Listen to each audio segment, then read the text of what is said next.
Transporte irregular, mesmo com multa 5 vezes mais cara, motorista é preso com ônibus clandestino no Lago Sul. Encaixotado, o GDF anuncia obra de sala que vai abrigar tomógrafo de US$1 milhão comprado há 6 anos. Lula na Berlinda, TRF4 julga recurso do ex-presidente no caso do sítio de Atibaia. Olá, eu sou Rodrigo Orengo e está começando agora o Band Cidade, primeira edição.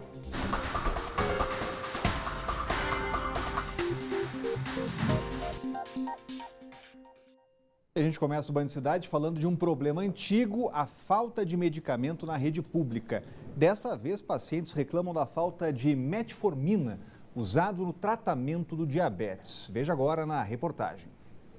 Giovan é como qualquer pai, não gosta de ver os filhos doentes. Ele tem os gêmeos Gabriel e Rafael, de 23 anos, que nasceram com deficiência intelectual. Os jovens também têm diabetes e precisam tomar uma vez por dia um remédio chamado metformina.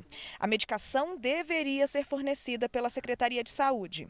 Deveria. Vem todo dia para pegar o remédio dos meus filhos e ainda não chegou ainda, o remédio da diabetes deles. O que eles dizem aqui no posto de saúde para o senhor? Tem uma previsão de quando vai chegar? Eles falam que não tem previsão ainda não. Está em falta. Nesta quarta-feira, o Giovan veio mais uma vez até o posto do Núcleo Bandeirante em busca do remédio e novamente deu viagem perdida. Tem sido assim há 3 meses. Ele já esteve também em outros centros de saúde, mas a resposta é sempre a mesma. Fui na Candanga e no Riacho. E a resposta? Que não chegou, não tem ainda. O problema é ainda maior, porque ele não tem condições de comprar o remédio para os filhos. Então, o senhor tem condições de comprar? Não. Eu ganho só um salário mínimo. Minha esposa que toma um remédio que custa quase 545. Só o remédio dela, só um dos remédios dela. Que ela tem vários problemas de saúde também. Sem a medicação, o Rafael e o Gabriel não conseguem se alimentar direito. Eles ficam sentindo enjoo, não quer comer direito, sabe? E fica querendo vomitar. A Secretaria de Saúde informou que está em andamento um processo emergencial para a compra de metformina para toda a rede pública do DF, mas não disse quando o medicamento estará disponível para os pacientes. Eu fico preocupado, que a diabetes é uma doença silenciosa. Meus filhos podem dormir, Deus o livre, e não acordar. Assunto para a gente conversar com o Cláudio Humberto, já está com a gente por aqui. Muito boa tarde, Cláudio. O que fazer para evitar esse tipo de problema, para que as pessoas não sofram? É preciso ser previdente, não é, Rodrigo? O que incomoda nesse caso, né, é a falta de previdência dos responsáveis pela saúde pública, da Secretaria de Saúde, porque, afinal de contas, está lá vendo o estoque do remédio, o estoque está zerando, é preciso comprar, fazer logo a compra para evitar que falte, né? Os gêmeos que nós vimos e a esposa também do nosso entrevistado, eles são apenas um caso em tantos outros, né? E isso acontecer exatamente no Novembro Azul, né? Que é o mês dedicado não apenas ao esclarecimento e prevenção da doença de próstata, de câncer de próstata, mas também a questão da diabetes, né? No mínimo irônico que isso aconteça numa circunstância como essa. O que a gente espera é que a Secretaria de Saúde saiba não apenas repor imediatamente esse estoque, mas, sobretudo, não deixar que isso aconteça. E a Secretaria de Meio Ambiente do GDF deu início a uma pesquisa que vai avaliar os níveis de contaminação do lixão da estrutural em nascentes ao redor da região, no solo e também a qualidade do ar. O risco é de contaminação da água. Impactos gerados por aproximadamente 40 milhões de toneladas de lixo que foram depositadas ao longo de quase 60 anos no lixão da estrutural. Esse vai ser o objeto de estudo de uma consultoria da UNB contratada pelo governo do Distrito Federal. Os especialistas que foram contratados para fazer o diagnóstico afirmam que é inegável o prejuízo ambiental na área do lixão da estrutural, que foi desativado em janeiro de 2018. Isso já foi, inclusive, objeto de estudo, mas essa vai ser a primeira vez que eles vão conseguir analisar a área do Parque Nacional, que faz divisa com o lixão. A produção de chorume é continuada. O aterro está lá, o maciço de lixo está lá. Mesmo você não depositando mais lixo, a chuva que cai a cada ano infiltra na região e vai gerando, vai diluindo o chorume. Então ele vai migrando. Então o que não tem ainda resposta é onde que essa pluma chegou no interior do parque. A gente sabe que ela direciona-se para o interior do Parque Nacional e também para o lado da cabeceira do Ribeirão Vicente Pires. O trabalho de diagnóstico e de projeto piloto vai ser feito nos próximos 12 meses. O investimento nesses estudos é de R$ 1.326.000, recursos originários de doação. É um recurso não reembolsável, é um recurso de doação. Nós temos diversas ações muito interessantes nesse projeto. Essa é uma das ações. Quem está financiando é esse projeto, o nome dele é Projeto City Nova Brasília. O professor Eloy ressalta que o objetivo é amenizar os impactos, mas não será possível recuperar 100% da área atingida. A gente não vai livrar lá de enclausuramento da fonte, quer dizer, tem que isolar todo o maciço de lixo para parar de gerar chorume, porque o grande problema é o chorume, que pode alcançar as águas que a gente bebe, né, as águas que são consumidas pela população. Então, evitar isso é o ponto mais importante desse momento. O governo federal reduziu a previsão para o salário mínimo de 2020, segundo o projeto de lei orçamentária anual atualizado ontem no fim do dia.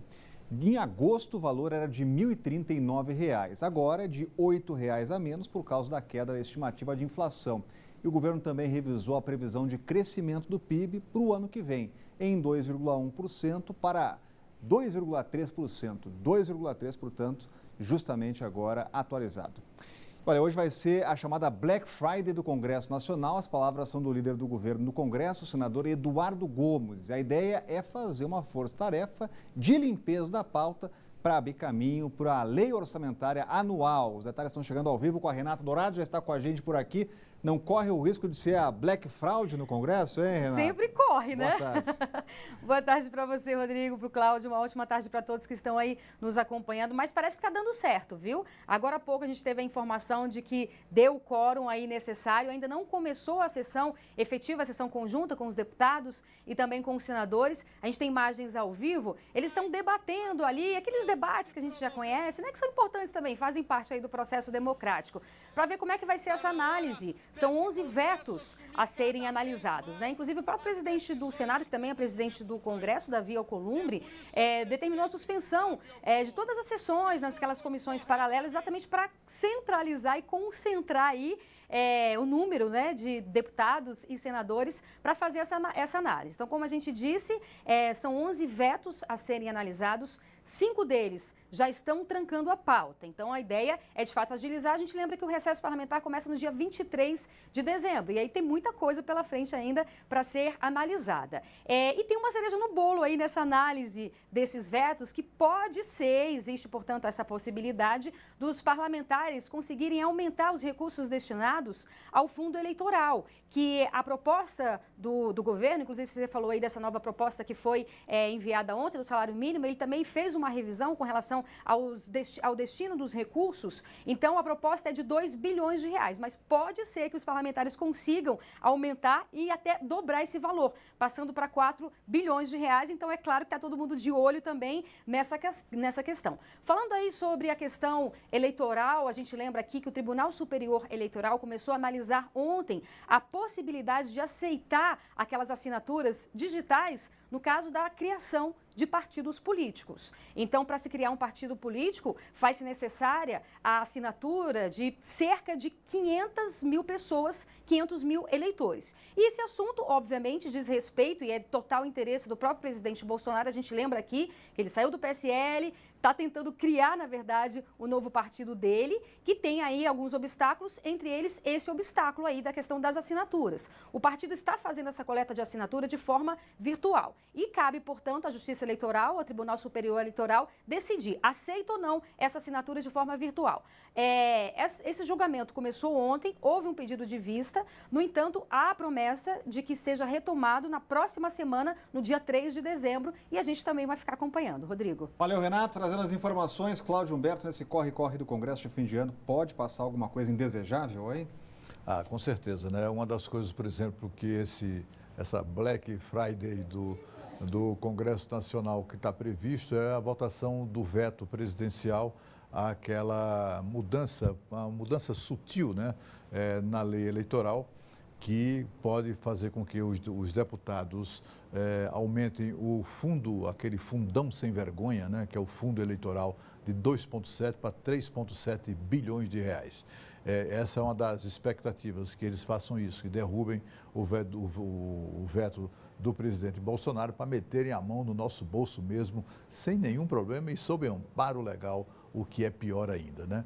A convocação dessas sessões para voltar a essas coisas todas serve também ao propósito do presidente do Congresso, o senador Davi Alcolumbre, de impedir a tramitação, votação nas comissões e também no plenário de qualquer da proposta que os senadores querem votar, que institui a prisão após condenação em segunda instância. Por alguma razão misteriosa, o senador Davi Alcolumbre parece ter medo desse projeto, dessa ideia, como o diabo também teme a cruz, né? O presidente da Câmara também não quer saber desse projeto. Os dois estão articulados, inclusive, para melar a votação ainda este ano, mas, de qualquer maneira, é uma expectativa de que ande um pouco depois dessa Black Friday de hoje. E a seguir, o tomógrafo do Base, comprado há 6 anos a um custo de $1 milhão, pode finalmente sair da caixa. A gente explica melhor logo depois do intervalo.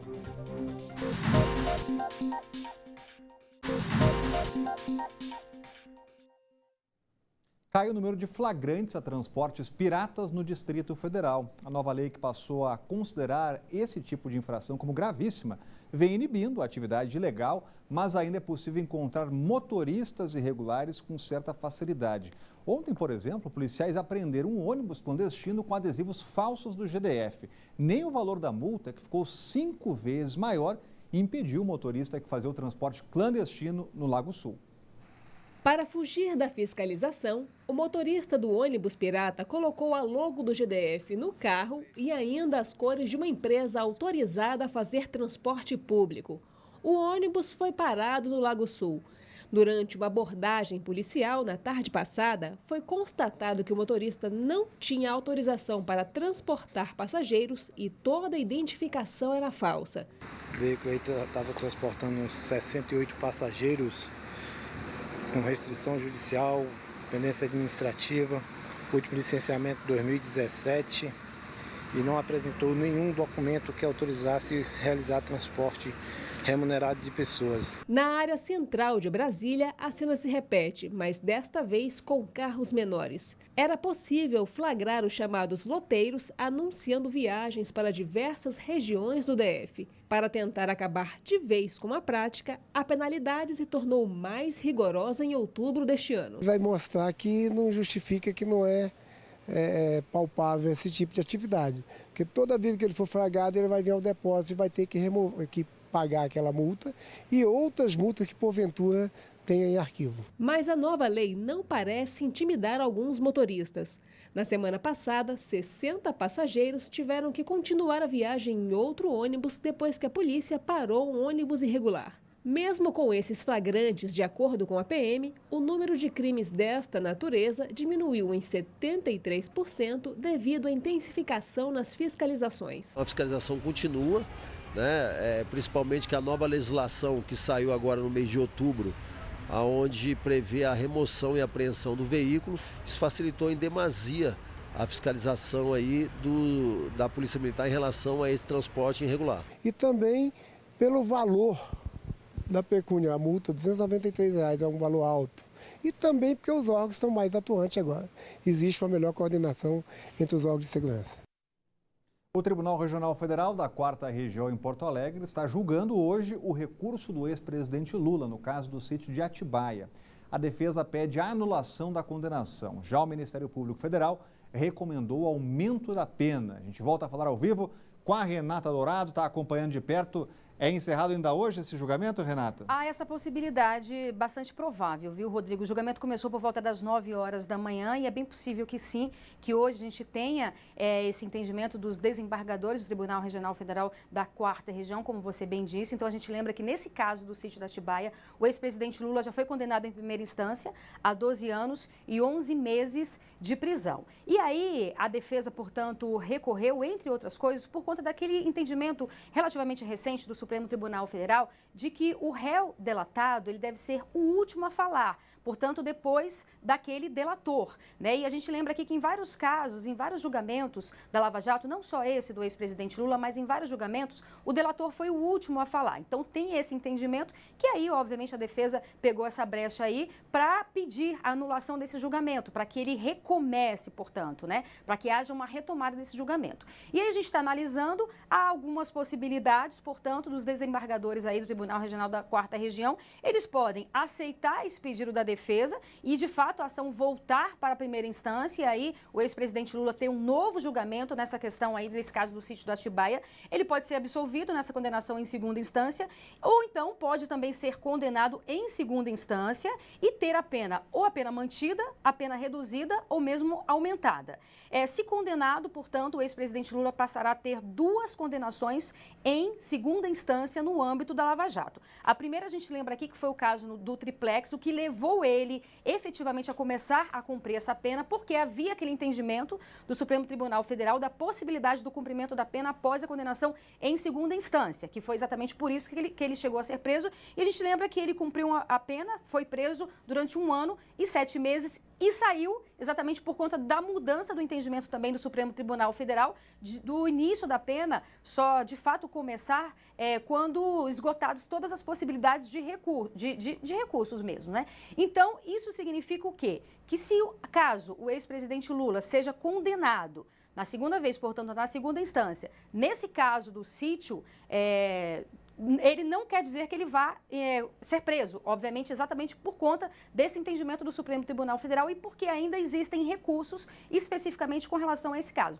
Mas a gente vai ficar acompanhando também, Rodrigo. Obrigado, Renata. Cláudio Humberto, dos processos do ex-presidente Lula, esse seria o considerado mais grave? Quem tem conhecimento, né, quem pegou ali os processos. Aliás, um ministro do Superior Tribunal de Justiça, a mais importante liderança do STJ, me disse que se o primeiro processo, né, contra o Lula, no qual ele foi condenado e cumpriu pena de prisão por corrupção e lavagem de dinheiro, era grave, havia provas bastante contundentes, mas eram provas indiciárias. Nesse caso do sítio de Atibaia, as provas são materiais, as provas são muito mais contundentes. A expressão do ministro foi batom na cueca. Então, o que se espera mesmo é não apenas a reafirmação da condenação de primeira instância, mas também o agravamento da pena, né? A pena de 12 anos e 11 meses foi considerada um tanto quanto amena para a gravidade do caso e considerando que Lula, um ladrão já condenado, é reincidente e, com isso, a pena pode ser maior. Mas mais importante do que essa decisão, na verdade, é outra, que é um requerimento um pedido do Ministério Público para anular a condenação de 12 anos e 11 meses na primeira instância. Por quê?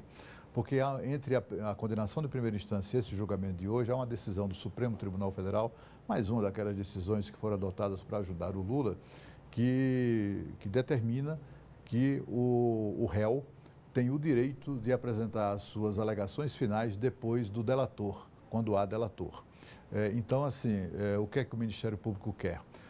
Está pedindo é que se anule a sentença de primeira instância e para que volte à fase de alegações finais, a fim de que os delatores do Lula, nesse caso, sejam, afinal de contas, apresentem suas alegações e só depois o ex-presidente, a fim de evitar nulidades no futuro. Nesse caso, ou no caso de uma nova condenação, no mesmo processo, a condenação não pode ser superior a esse tempo de 12 anos e 11 meses de prisão.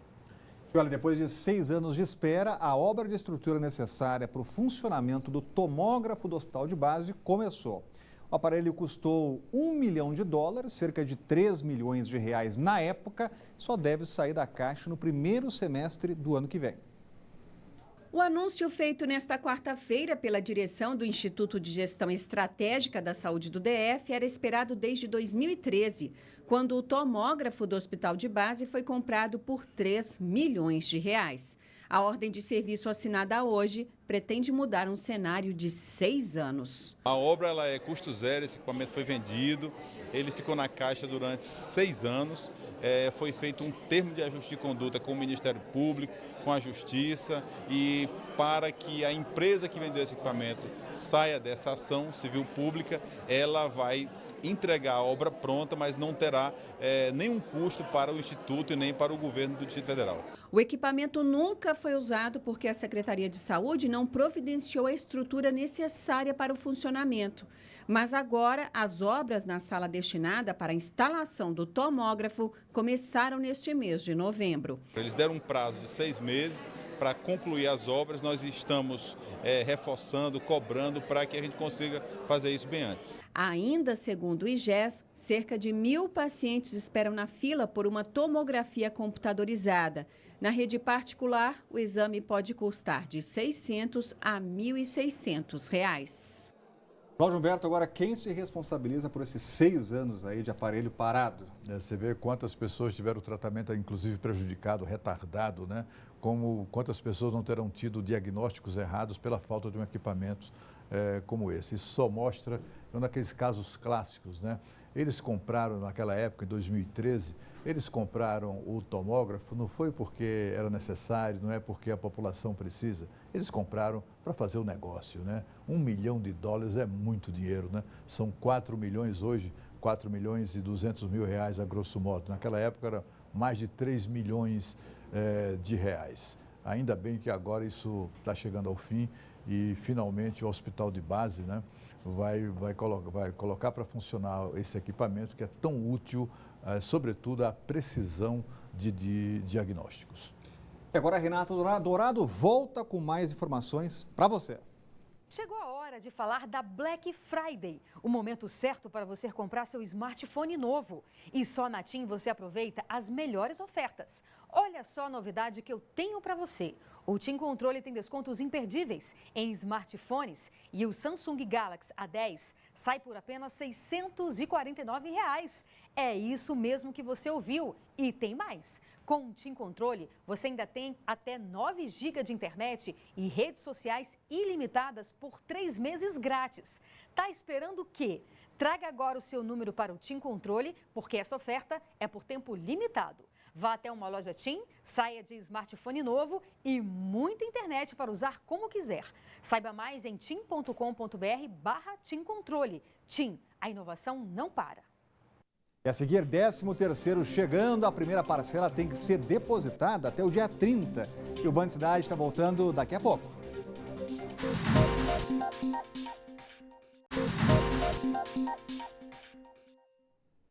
Operação Chamas da Traição. A Polícia Federal mira um grupo suspeito de arrombar cofres da Caixa Econômica Federal. Foram cumpridos 3 mandados de busca e apreensão aqui na capital federal, em Valparaíso de Goiás. Celulares e documentos foram apreendidos nesta primeira fase e etapa da operação. As investigações apontaram que os envolvidos, entre eles um servidor terceirizado do banco, arrombavam os cofres das salas de autoatendimento com maçaricos. Além do crime de furto, suspeitos podem responder também por associação criminosa. A operação começou ontem, mas a polícia continua a investigação para identificar outros envolvidos no esquema. E por meio de nota, a Caixa informou que está colaborando com as investigações e prestando informações às autoridades. E o INSS começou a pagar a segunda parcela do 13º salário dos aposentados. Já os trabalhadores da iniciativa privada devem receber a primeira até sexta-feira. Um dinheiro extra que empolga, ainda mais com o Natal batendo na porta. Mas especialistas alertam, é uma boa oportunidade para pensar em quitar as dívidas. Marcos sabe bem o que fará com o 13º salário. Fazer uma viagem, né? Aproveitar as férias, uma parte das férias e aplicar o restante do dinheiro se sobrar. Gastar com os presentes de Natal, economizar, aplicar, guardar, já pensando nos impostos e gastos do ano que vem, como IPVA, IPTU, material escolar, matrícula da escola. Afinal, o que fazer com o 13º salário? Se você já pensou nisso, ótimo. Mas se não, é bom começar a se preocupar. Nesta segunda-feira, o INSS começou a depositar a segunda parcela do 13º salário. O dinheiro do benefício pode ser um alívio para os endividados, como explica este economista. Se você tem dívidas, a prioridade tem que ser quitar essas dívidas. Porque os juros hoje, ou de um cheque especial, de um cartão de crédito, financeiramente não vale a pena você manter em troca de outros gastos. Com a chegada do final do ano e o período de festas e férias, é comum gastar um pouco mais. Comprar o quê? roupas. Vai pegar todo o dinheiro do 13º salário e vai gastar? Isso. Eu guardo essas gordurinhas que entram, como 13º ou qualquer outro benefício do trabalho, para investir em viagem, que é o que eu gosto. Meus rendimentos extras vão sempre aplicados. Se a pessoa se organizou, é possível também ter este momento de extravagância, mas sem tirar os pés do chão. A gente ganhar dobrado o salário não quer dizer que a gente pode gastar dobrado, porque vão vir gastos que não são normalmente recorrentes do nosso dia a dia, mensais, né? Então tem que se preparar sim, se organizar. Começou hoje pela manhã a votação para os novos diretores e vice-diretores das escolas públicas do DF. Quase 700 instituições estão participando. Independente das eleições, as aulas estão acontecendo normalmente e os pais, responsáveis legais, alunos a partir de 13 anos, professores e servidores lotados nas unidades de ensino podem votar até às 9 horas da noite nas escolas urbanas e até às 6 da noite nas escolas rurais. O resultado da votação será divulgado amanhã nas próprias escolas. E os donos de papelarias podem se inscrever a partir do dia 30 de dezembro para venderem os produtos por meio do cartão material escolar. O prazo para credenciamento, segundo o GDF, vai até o dia 10 de janeiro. E o benefício é concedido pelo governo para estudantes da rede pública com a família inscrita no programa Bolsa Família. Apenas comerciantes credenciados podem aceitar o cartão como forma de pagamento. E aqui na Band, você sabe, você tem um canal direto para fazer denúncias, mandar vídeos, mostrar os problemas aí onde você mora. É o nosso WhatsApp do Band Cidade, já está aparecendo aí, 99976-9204. E o Band Cidade primeira edição vai ficando por aqui. Vem chegando aí os donos da bola e a gente volta a se encontrar amanhã ao 12:30. Tchau!